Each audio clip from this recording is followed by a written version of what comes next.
Welcome back to Close to Broke. My name is Kieran. Should be a blast. Security is just over my shoulder. Man, oh man, how I've missed this dump. Currently at the Commerce, gonna play the 5-10 game.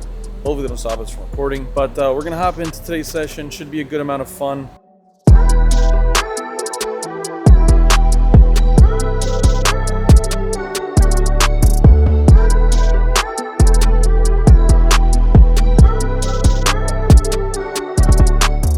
I want to briefly talk about the last couple sessions, and I think it's what really damaged me the most, is the problem I have. Don't chase losses, guys. Didn't play my A game over the last couple sessions.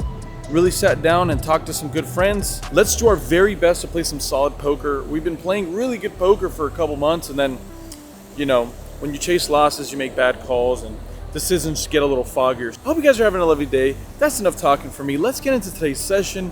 Good old-fashioned Commerce Casino. Let's get in some action. Let's get into the episode. So welcome back to the sunny Los Angeles, California. We're back to play in our home casino. We've been really bumping around at different casinos, trying to change it up, but let's see if we can't book another win here and get back in the zone. We're hopping into our very first hand where we look down at a very interesting situation where middle position makes it 40 bucks. I'm next to act with 8-9 of clubs. Suit connector all day, baby. I'm in there. We're going off to a flop that comes Jack 7-5 with 2 clubs and a heart. All right, we have a straight draw, we have a flush draw, and we have 9 high after all of that. Our opponent bets $35, and in position, we've been talking about not going crazy out of position with draws. In position, seems like an okay situation. I decide to bet $100 as a raise. Our opponent pretty quickly makes a call. We're going off to a turn card that comes a 3 of spades. All right, not great, not bad, but got to keep this story up, right? He checks to me. I bet $250. After a brief bit of thinking, our opponent makes a call. We're going off to a river card that comes a 5 of diamonds. Paired boards are not fun to bluff at, and against sticky players, this can go both ways. Checking here. This is probably the worst hand I'm ever going to have here. I don't see myself having worse than like 9 high ever, so if that's the case, I just probably should bluff sometimes. I'm going to pick this time. What am I representing? I can still definitely have pocket sevens here. I could still have like ace jack or some kind of pocket jacks if I just played it weird. I don't really 3-bet jacks from early position anyways. So either way, I make it $550 to go, and my opponent makes a call inevitably with pocket sixes. So shout out to this older gentleman. He absolutely owned my soul. Yeah, it seemed like he was never going to throw that away. Good hand to you, sir. We got absolutely crushed. We were actually a favorite on the flop by a lot, and we got just dunked on. Too many out syndrome, right? Moving right along in this following hand, there's 3 limps to me in the big blind. We look down at Jack 5 of clubs here. Not good enough to isolate or make a play at. I check it through. We're going off to a flop that comes ace 5-6 with 2 hearts and a spade. The action checks to the button, who's definitely a recreational. Even that might be like a compliment, honestly. He makes it $45 to go. I'm never going to be folding a pair here. I make the call. Unfortunately, the OMC in the backest middle positions decides to make the call as well. And we're going off 3 ways to a turn card that comes the ace of clubs. All right, not too bad here, as now we have 3rd pair, but we do have 2 pair, and it's a little less likely for our opponent to have an ace. Either way, we check it over, and it ends up checking through. We're going off to a river card that comes a 3 of diamonds. Okay. The action checks over to the OMC, who decides to bet $125. The button makes a fold, and the action's on me. I don't have too much, recollection of playing with this player. Maybe I have, but this is an interesting spot. What can he limp with that can bet this river? I feel like flush draws are possible, but more than likely my opponent just probably has an ace here. And considering how small this bet is in reality compared to the size of the pot, I don't know, it's like whatever, 60 or 70%. It's not even that big. We don't have to be good all that often here, so I end up flicking it in there. Why not get a little action going? Unfortunately, our opponent shows not an ace, not even 2 aces, not even quads. He shows pocket 9s. That's a freaking great value bet. Like, I had to include this in the vlog because that's great. That is such a good value bet. That's crazy. So props to that gentleman. Finding value with middle pair is outstanding. And yeah, you got to give props where it's due. It's not all about saying everybody played worse than me, blah, blah, blah. Like, that was awesome. Not expecting that from his player profile, but great bet by him, and he got max value. Okay, so in this next hand, that older gentleman decides to limp from under the gun. The hijack, which was a character from that last hand that we said is a recreational, he limps as well. I find myself in the button, and we look down at 10-8 offsuit. Well, if I want to play this hand, I feel like limping would be horrible. It allows my other opponents to make a play on me, so I'd rather make a play against my opponents. I make it $50 to go. This is literally the stone under the bottom of my isolating range, but against these players I'm pretty comfortable about it. Anyways, both limpers make the call as well as a small blind. We're going off to a flop that comes 7-6-3 rainbow. All right, we flop a gut shot here. The action checks to me. It's going to be hard that this actually interacts with my range here, so I end up checking it back. If we can hit a 9, it's super disguised. If we can hit any type of pair, again fairly disguised. We're off to a turn card that comes a 5 of clubs. It brings a backdoor flush draw, and it also gives us an open-ended straight draw, especially the one to the super nuts, right? The older gentleman leads for $45. The hijack limp recreational player makes the call as well. And I'm gonna go and make the overcall here. We're getting the right price to draw out here. Only $45. The small blind folds, and we're going off to a river card that comes at 10 of clubs. All right, maybe one of these guys has a flush now, but we do have top pair. After quite a bit of thinking, the action ends up checking over to me. Hard to see me getting value from a whole lot worse, so I end up pretty quickly checking it back. And old guy shows 8-6 offsuit. Okay, maybe I gave him too much credit last hand. And the hijack player shows deuce 3 offsuit. I somehow isolated with the best hand pre-flop. So wow, we end up taking that pot down, which is freaking awesome. We lost a couple there. So we're in a good game, that's to say the least. We're in a freaking awesome game. Let's strap in because we're gonna need to. Moving along here, we are playing 6 or 7 hand at this point. I find myself in middle position. I decide to raise to $35 after looking down at 10-6 of diamonds. Pretty garbage hand, but again, we're just looking to get in the mix against a lot of these people. I'm going to play a little looser, like you see Garrett do sometimes. The cutoff makes a call. The big blind makes a call. And one of the blinds that was folding, it was a little weird, but he has this weird thing where he like picks up his cards from the front. So you could see it when he's folding. Anyways, I immediately say, hey, I think he folded the 6 of clubs. And I ask for reassurance. And he says, oh, I don't remember. And that's kind of important, especially when the flop comes 6-6 deuce. Because now maybe I'm making an angle. I did say it before the flop came out, but after I c-bet here for $35, he says, oh yeah, it was a 7 of clubs. So we get that squared away pretty quickly. The whole table and everyone in the hand knows that it was not the 6 of clubs, so that is still an option that's out there. The cutoff calls. I'm going heads up to a turn card, excuse me, that comes the ace of spades. Brings a backdoor flush draw. And at this point, it's time to polarize. I'd be using this as a scare card, even as a bluff, and I can be doing this with backdoor flush draws as well. I make it $200 to go. Our opponent pretty quickly makes a call. We're going off to a river card that comes with 3 of spades. This brings in that backdoor flush draw, but I'm not really all that concerned about that at the moment. I bet $400 for value. Just not a whole lot of backdoor flush draws I can get there. I just don't see like king high floating this flop. So I don't know, maybe they are. My opponent tanks forever, so we're like, please call, until he raises. He goes all in for 1,300. Now I'm like, gosh darn it, what did I do? I gotta start wearing like a wristband or something on my hand where I could just slap myself or pinch myself or something. Like, these people are just never freaking bluffing here. And the day one of these people can show me a bluff here, man, I'll just back up a Brinks truck and just give them all my money.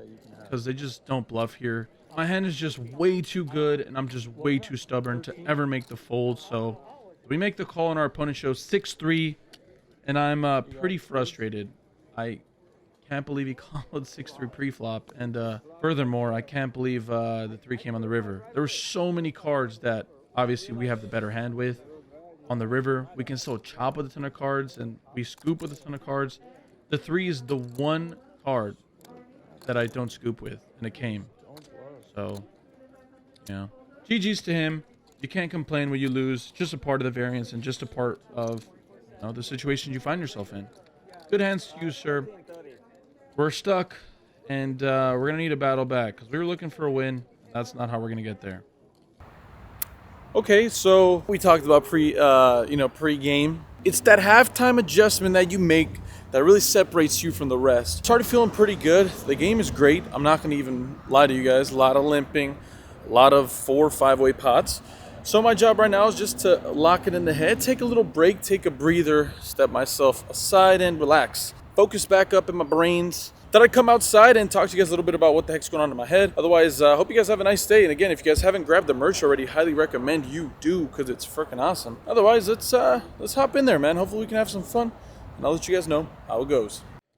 After a much needed break there, I feel like I collected myself pretty well. Feeling better already. We're going off to another hand where we look down at round 2 of a suited connector.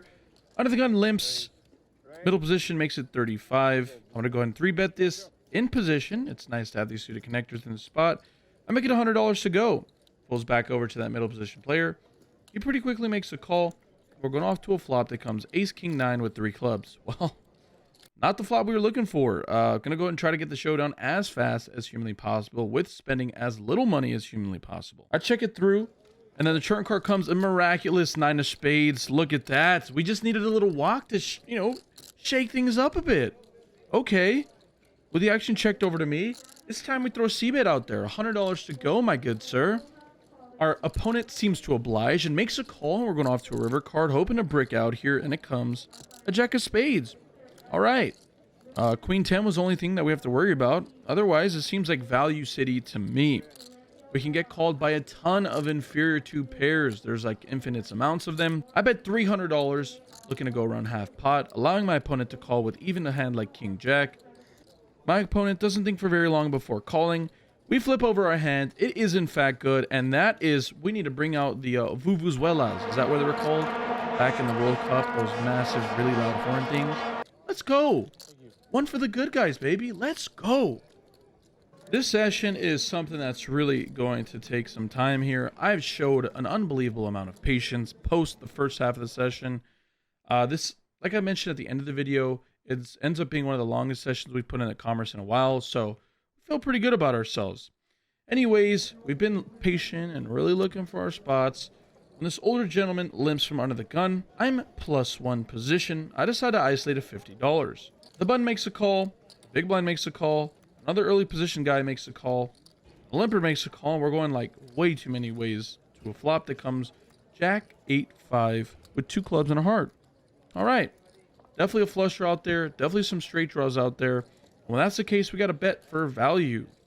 With the action checked over to me, I bet $120 to go. Only the big blind makes a call. We're going off to a turn card that comes at 10 of spades. Okay.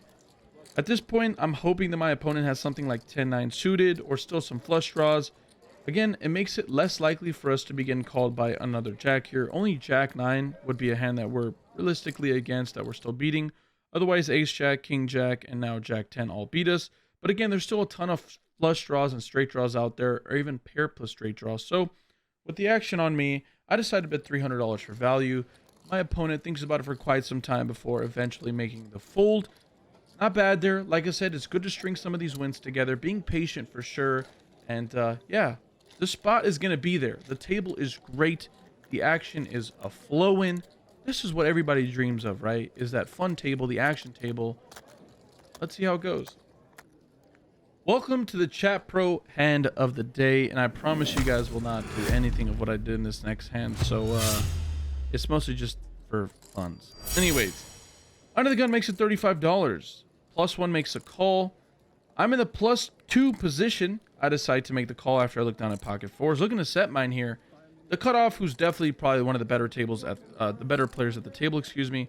He makes it 175 to go. Folds all the way to me. I'm the last person here. I've got to defend. There's a ton of free money in the middle, and I'm getting the right price to set mine, and we're both over 150 big blinds deep. I make the call. We're going off to a flop that comes Ace Jack 6 with 2 spades and a heart. All right. I do have the 4 spades, so that's some saving grace, I guess. But otherwise, I check it over to my opponent, who bets 125 as a down bet. He's going to be doing this with his whole range here. I think a lot of people are just going to fold it here. I think GTO says to fold here. I think any reasonable coach that believes in, exploitative play probably would say to fold here. But I go against all of that. Why not? I make the call. We're going off to a turn card that comes the Ace of Clubs. Okay. All right. Pretty interesting. Even more so when I check to my opponent, he bets $225. What the heck do you have, sir? What do you have? Are you lying to me? Because it kind of feels like you're lying to me. It kind of feels like my opponent has like a king high flush draw. I make the call. I'm a non-believer. It's hard for him to have an ace at this point. There's 2 accounted for. We're going off to a river card. That comes the 6 of hearts. What the heck? We have jack high now. Darn it. My pair's counterfeited. I'm super annoyed. But this has never stopped me before, guys. There is literally no other way to say it besides this. Where there's a will, there's a freaking way. Let me know down in the section below. Are you just giving up? Are you just checking this river? If somehow you got to this river with me, which a lot of people wouldn't, you would have just folded the flop. Are you doing what are you thinking what I'm thinking? I'm going for gusto, guys. I take a look at my opponent. I'm trying to see whatever live reads I can get. I don't feel like he has an ace, and that's just enough for me to go with it. I jam all in for $1,300, going for a massive overbet here where it's hard to ever be bluffing. My opponent snap folds. Woo! Oh my god, it was a ridiculous play. What the hell am I doing? I'm losing my mind. But I show the bluff, the table goes crazy, everybody's blown away, and I was joking with my opponent. I had a pretty solid read on him, I think. I told him immediately that I think he folded king X of spades, king queen of spades, king 10 of spades. He nodded his head when I told him that I thought I had the best hand the whole way either way. And well, I better be getting some freaking value from now on because I deserve it after that. And this next hand, the cutoff makes it $35. I'm in the small blind with jack 8 offsuit. I make the call. The big blind calls. We're going off to a flop that comes 10-9-6 rainbow. The action checks over to the initial raiser, who again is not going to have a ton of, he will have the sets as we mentioned here, but it's probably going to be better for the blinds. When he bets 50, I decide to raise here out of position, getting a little crazy to $150. The big blind cold calls. Gulp. The initial raiser folds, and we're going off to a turn card that comes at 3 of spades, bringing a backdoor diamond draw. At this point, it makes sense for me to make the call, or excuse me, make a bet here. We've got to keep up appearances, right? We're still open-ended. We still have a chance of making a big hand. I make it $275 to go. My opponent snap calls, went off to a river card, looking to approve. That comes a 7 of diamonds. Yes, we have the nuts here. There's not a better hand. And it does bring a 4-liner out there, and we're just praying that my opponent has a pair, puts a straight draw, and just got there. After quite a bit of thinking, I'm trying to, see in my head. There's like a massive equation in my head. How much can I bet and get paid? How much can I bet and get paid? And I think I'm just overbetting seems like to make sense. I'm not targeting a 1-pair holding. I'm definitely targeting somebody that I coolered that also has an 8 in their hand. I don't think even for a small sizing, any pair, maybe a 2-pair might call me if I bet like 30%, but that's not what we're going for. We bet a massive amount here. We bet $1,300, and my opponent pretty quickly makes the fold. We bluff with 4 high in the hand before, and now we have the nuts, and we can't get any action. Oh, gosh. Well, either way, we're happy to take down another pot, and we're heading over to the last hand of the session, which is another doozy. Here we are in the very last hand of the night, which is going to be a ton of fun. I'm under the gun, and we look down at pocket kings. I'm not exaggerating when we played for half the day today, pretty much. We played forever. And this is the first premium we've looked down at. No aces, no ace king, no ace queen, no ace jack. Like, this is the first 100% premium we've had all day. And the first or second pocket pair we've had. Either way, let's go. Finally going to get some value. Finally have something to get with. Variance is coming in around to help us out. We make it $35 to go from under the gun. Middle position calls, the button calls, and the big blind, who's a gentleman that characterizes himself as somebody from the Romanian mafia. Okay? He makes it $250 for the 3-bet. This person is obviously a recreational. There's no reason for me to click back in some kind of weird sizing to induce. Like, we need to just make something big, and then he'll overplay his hand. We're both playing well over 3K effective. So, with the action on me, I end up 4-betting to $900, excuse me. Again, that's like a ridiculous sizing, but one that we need to do, I think, because he's just Got to switch into exploitative mode. Like, the guy's not going to fold. So, action folds to him, and he ends up inevitably making the call. And we go to a flop, and he immediately says, I check dark. The flop comes ace, jack, 9. Probably the worst flop we could have ever asked for, if I'm being quite frank. There are 2 clubs out there and a diamond. I don't have a club, so that sucks. I immediately check it back, and we're going off to a turn card that comes yet another bad one. As it comes, a 10 of spades. All right, there we go. Another bad run out for our good hands, but okay, let's see what happens. Let's see what develops. Our opponent once again blind checks, and I check it back. We're going off to a river card that comes in 9 of clubs. Well, what do you know? The board pairs, and the flush draw comes in. Our opponent once again checks it, and I don't think I can ever bet this for value. I don't know what I can possibly get called by that's worse, so I pretty quickly check it back, and our opponent shows pocket 8s. We beat that hand. Nice. Okay. We're going to go ahead and take that pot down, and ends up being one of the biggest pots of the night for sure, so I ended up, like I said, I did include it for that reason. That's going to conclude a really, really swingy session today. We were down really early on, getting a little unlucky, not playing too solid. To the flip side, after that little walk, we played really well, in my opinion. Lights out. And even our suicidal bluff with pocket 4s, which, don't try it at home, that was pretty bad. At least we went with the live read, and it paid for us, right? Either way, let's start over to me in person. Let's see how the heck we're feeling after all that.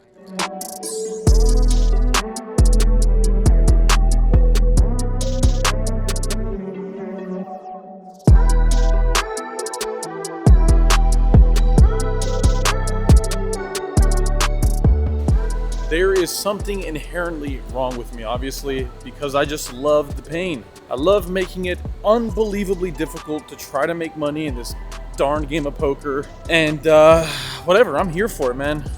I told you guys at the break the game was good.